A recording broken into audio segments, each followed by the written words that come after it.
Even though it's boring? Teaching grammar and drinking bad coffee. It's not boring. It's peaceful. There's a difference. She smiled. Besides, you're terrible at grammar. I'm clearly the superior teacher. Competitive even in retirement.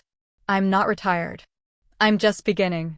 Min-jae looked at her, this woman who'd called him at 2 a.m., changed everything, given him a reason to walk away from power. 3 years ago, she'd left to protect him. 6 months ago, he'd left everything to protect her. Now they were building something neither of them had known they needed. Not empire or excitement. Just life. Simple, complicated, beautiful life. I love you, he said. First time he'd said it out loud. Ava's eyes widened. What? I love you. Thought you should know. She laughed, tears streaming. You pick now? After everything? To finally say it? Better late than never. Min-jae. I know I'm not easy. I know I come with baggage and trauma and terrible cooking skills. But I love you. And I'm choosing you. Every day. For as long as you'll have me. Ava kissed him. Long, deep, full of 3 years of longing and 6 months of rebuilding and the promise of years ahead. When they finally pulled apart, she whispered, I love you too. You impossible, dramatic, former Mafia boss. Former is the important word. Is it though? You still do that thing where you assess rooms for exits. Old habits. Old habits that kept us alive. Fair point. They finished dinner. Washed dishes together. A domestic scene that would have seemed impossible in Seoul's penthouse. Before bed, Min-jae checked his phone one last time. An email from Taewon. Chairman Hwang asked about you. Told him you're dead. He seemed satisfied. Stay safe, boss. Min-jae deleted the email. That life was gone. Seoul, the empire, the man who ruled through fear, all dead. In Portland, something new was being born. Something smaller, but infinitely more valuable. He climbed into bed beside Ava. She curled against him, already half asleep. Thank you, she murmured.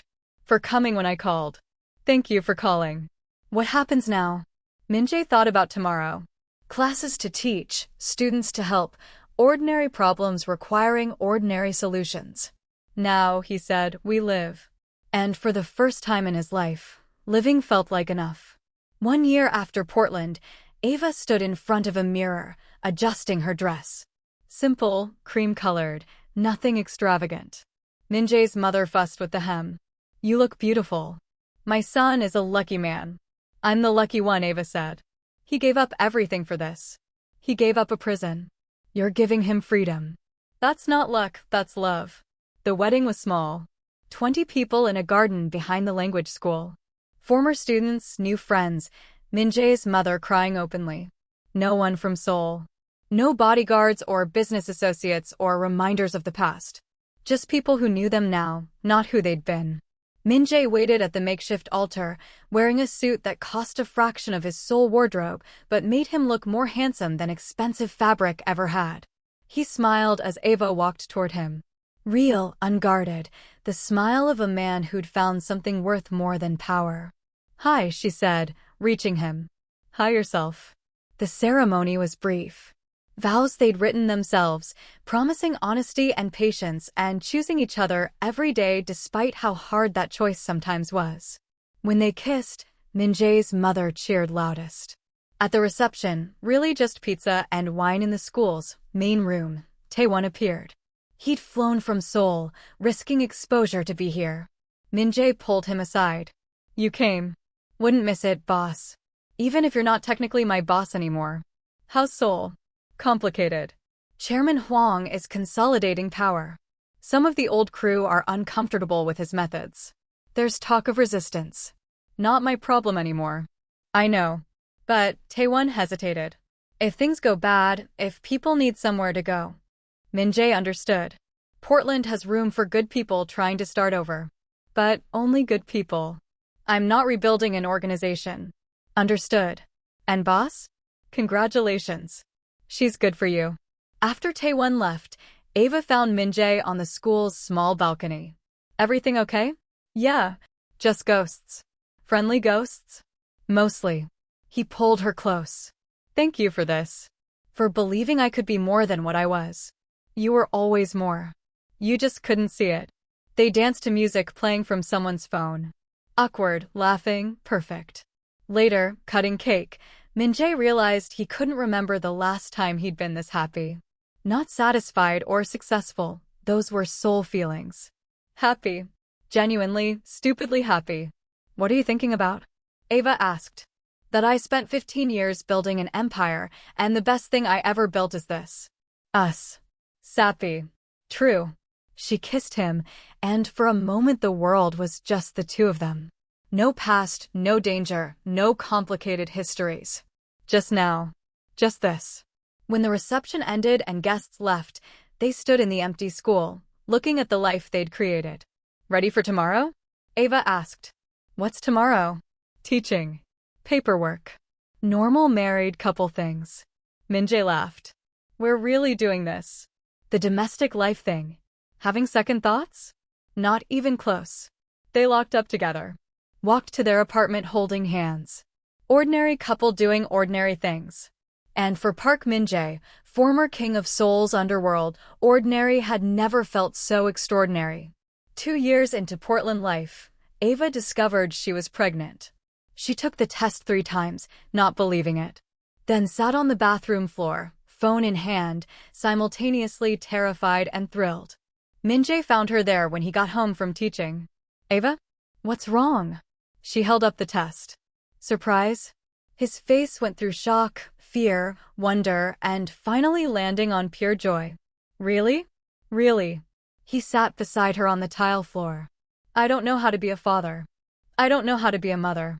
We're going to be terrible at this. Probably. They laughed, then cried, then laughed again. Holding each other on the bathroom floor of their small Portland apartment, processing the fact that their complicated love was creating new life. Your mother is going to lose her mind, Ava said. In the best way possible. Min-jae touched Ava's stomach gently. Do you think, given my past, is it safe? To bring a child into? Yes. Ava's voice was firm. That past is dead. You're not that man anymore. And our child will grow up with the father you are now, not the man you were. You're sure? Completely. Over the next months, they prepared. Painted a nursery. Argued about names. Attended birthing classes where Min-jae was the most intensely focused student. You're treating this like military strategy, Ava teased during one class. I want to be ready for every scenario. It's childbirth, not combat. Feels similarly terrifying. When Ava went into labor at 3 a.m., Min-jae's soul training kicked in, efficient, calm, focused. He had the hospital bag, the car running, the route planned to avoid traffic. You're very good at this, Ava panted between contractions. Turns out crisis management skills are transferable. 16 hours later, their daughter was born. Small, perfect, screaming indignantly at the world. Min-jae held her with shaking hands. She's so tiny. She's strong. Look at her grip. The baby's fingers wrapped around his thumb. Min-jae felt something fundamental shift inside him. Every wall he'd ever built, every defense mechanism, every piece of armor, it all crumbled looking at this tiny face. Hi, he whispered. I'm your dad. I'm going to mess this up sometimes, but I promise I'll try my best. And I'll keep you safe. Always. Ava watched him with tears streaming. What should we name her? They'd debated for months without deciding. But looking at his daughter now, Min-jae knew. Hope. Her name is Hope. Hope Park Martinez, Ava tested. I like it. Min-jae's mother arrived hours later, already crying. My granddaughter. Let me see her.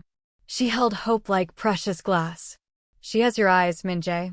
But Ava's smile. Perfect combination. That night, after visitors left and Ava slept, Min-jae sat in the hospital chair holding Hope. She was awake, staring at him with dark eyes that saw everything and understood nothing. Your dad used to be a bad man, he told her softly. He hurt people, made terrible choices, built an empire on fear. But then your mom called at 2 a.m. and changed everything.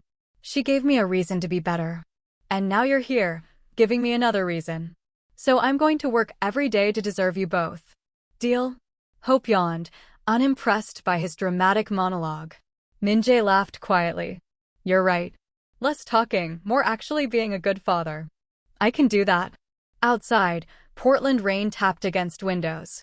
Inside, a former Mafia boss held his sleeping daughter and wondered how he'd gotten so lucky. From Seoul to Atlanta to Portland. From power to love to family. It wasn't the journey he'd planned. But it was the one worth taking. When Hope was 6 months old, the past came calling. Min-jae was closing the language school when Taewon appeared. No warning, no call ahead. Just suddenly there, looking exhausted and scared. Boss, I need help.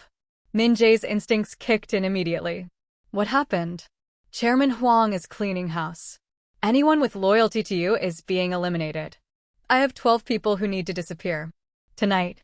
Min-jae's blood ran cold. 12. Families mostly. People who worked for you refused to cooperate with Huang's methods. He's making examples. Every protective instinct screamed to help.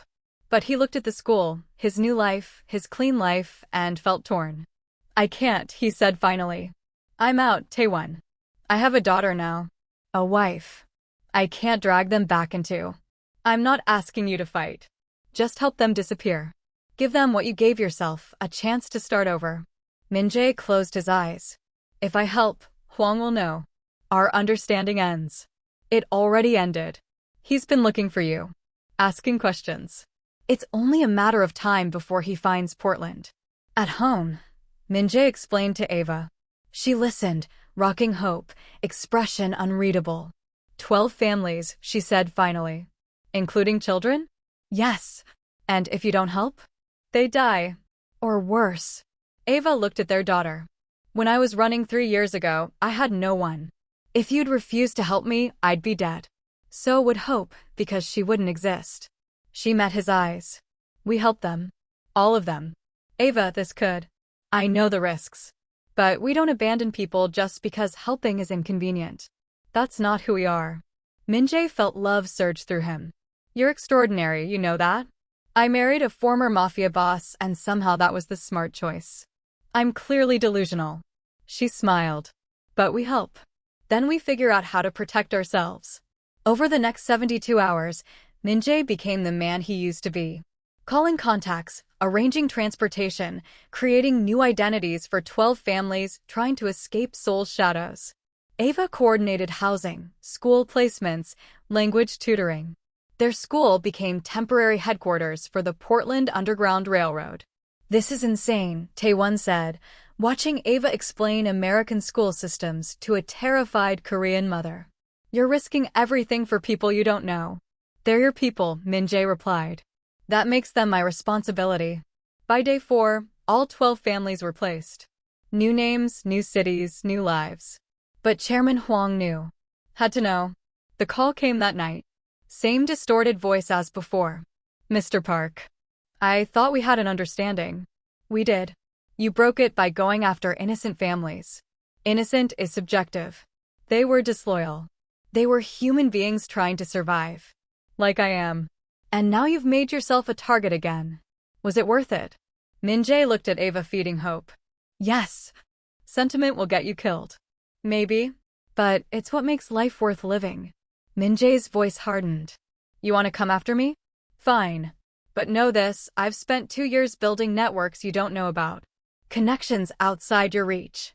You move against me or my family, and everything I know about your operations goes public.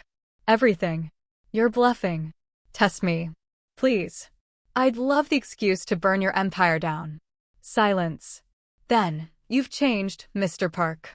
Grown teeth you didn't have before. Fatherhood does that. Makes you protective of the things that matter. Then we're at an impasse.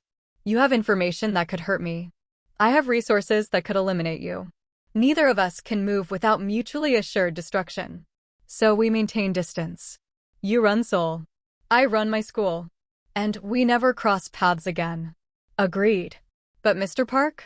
This is your last grace. Help any more of my people disappear and our understanding is void. Permanently. The line went dead. Min-jae turned to Ava. It's done. We're safe. For now. For now is better than not at all. That night, holding hope while Ava slept, Min-jae realized something. He'd spent years thinking strength meant isolation, that caring made you vulnerable. But the last 72 hours proved otherwise. His love for Ava and Hope hadn't made him weak, it had made him dangerous in new ways. Because now he had something worth fighting for. Worth burning empires for. Seoul's underworld feared Park Min-jae, the ruthless boss. But they should fear Park Min-jae, the father, even more. Because the first version had limits. The second version? None at all. 3 years after Hope's birth, the language school had expanded. 3 teachers now, 30 students, a waiting list. Min-jae taught business Korean to professionals. Ava handled conversational classes.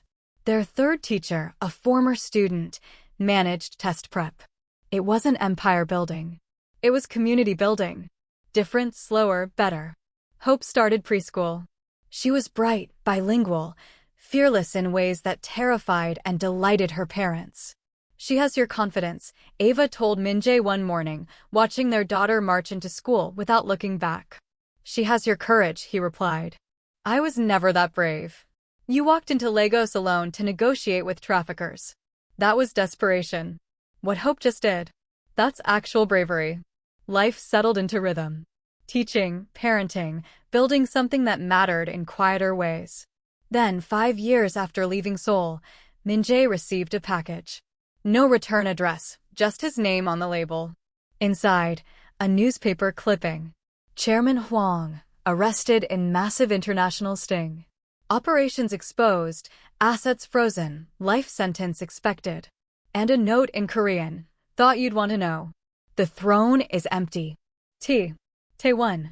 Still watching, still protecting. Min-jae showed Ava. It's really over. Hwang is gone. The organization that wanted us dead is dismantled. How do you feel?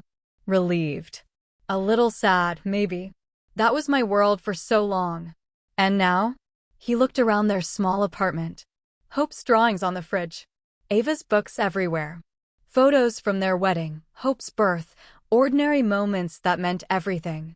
Now I have a better world. That weekend, they took Hope to the coast.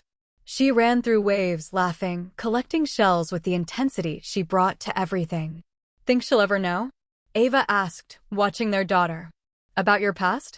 When she's older, maybe. If it's relevant. Min-jae smiled. But I'd rather she know who I am now than who I was then. You're a good father. Better than you believe. I'm trying. That's all I can do. Hope ran back, hands full of shells. Daddy, look. This one's shaped like a heart. Min-jae examined it seriously. You're right. Very rare.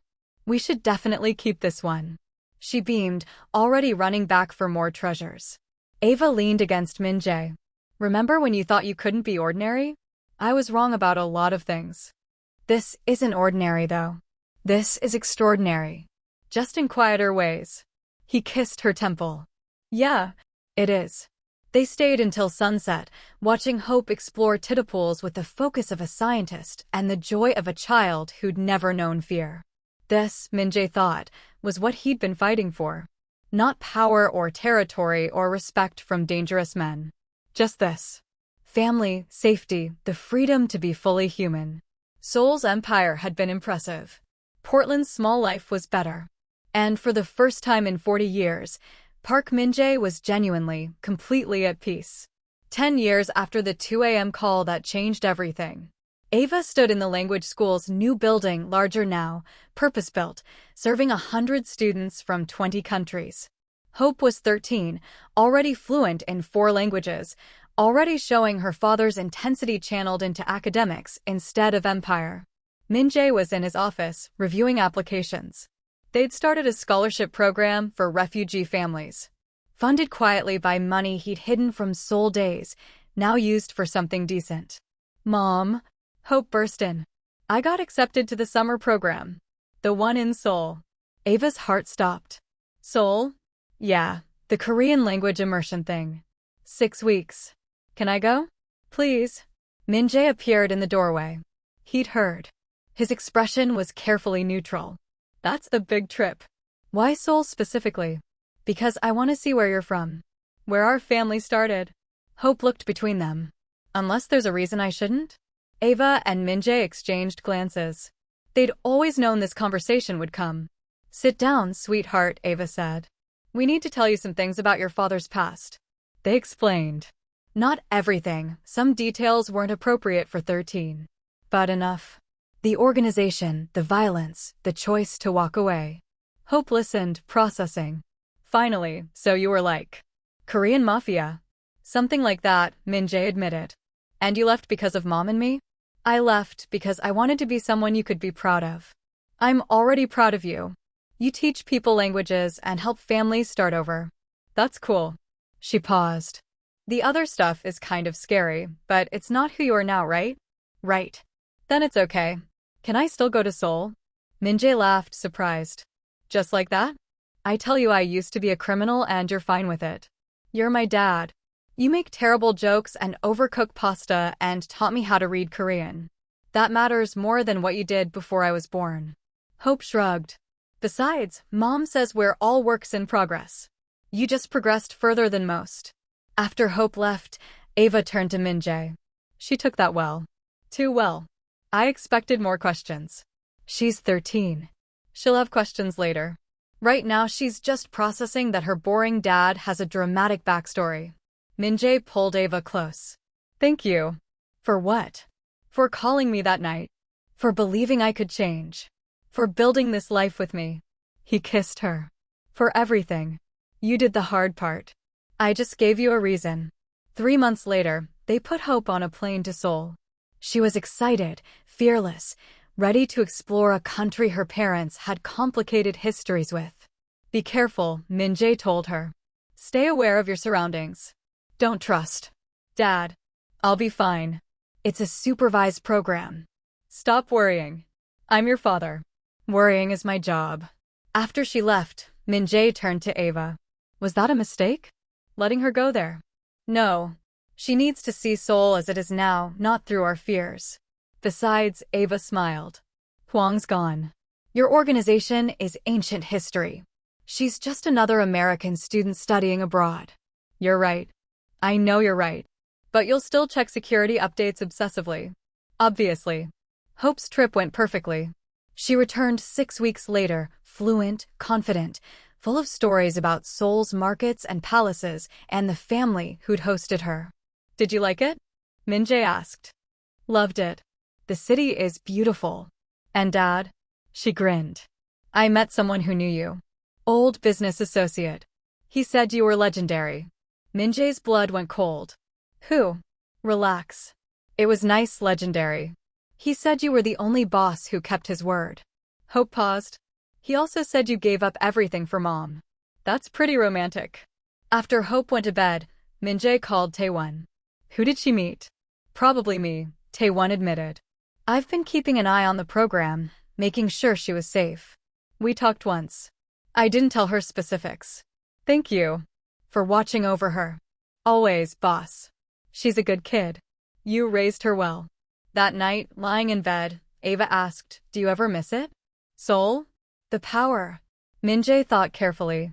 Sometimes I miss the certainty. Knowing exactly who I was and what I was capable of. But then I look at what I have now, you Hope, this life, and I realize I traded certainty for something better. What's that? Peace. Real, genuine peace. He pulled her closer. 10 years ago, you called me at 2 a.m. Changed my entire world. And I've never regretted answering. Even though it cost you everything? It didn't cost me everything. It cost me things that didn't matter and gave me everything that does. Ava kissed him. I love you, Park Min-jae. Former Mafia boss, current language teacher, forever my person. I love you too, Ava Martinez Park. Woman who saved me without trying. Outside, Portland rain tapped gentle rhythms. Inside, two people who'd found each other across oceans and obstacles held each other close. The story that started with a desperate 2 a.m. call had become a lifetime of quiet moments worth more than empires. And somewhere in Seoul, in Portland, in the space between what was and what could be, that was enough. More than enough. It was everything. Thank you for watching the final episode. This story is over, but the truth will stay with you. If you felt it, like the video, comment your thoughts, and subscribe for future stories.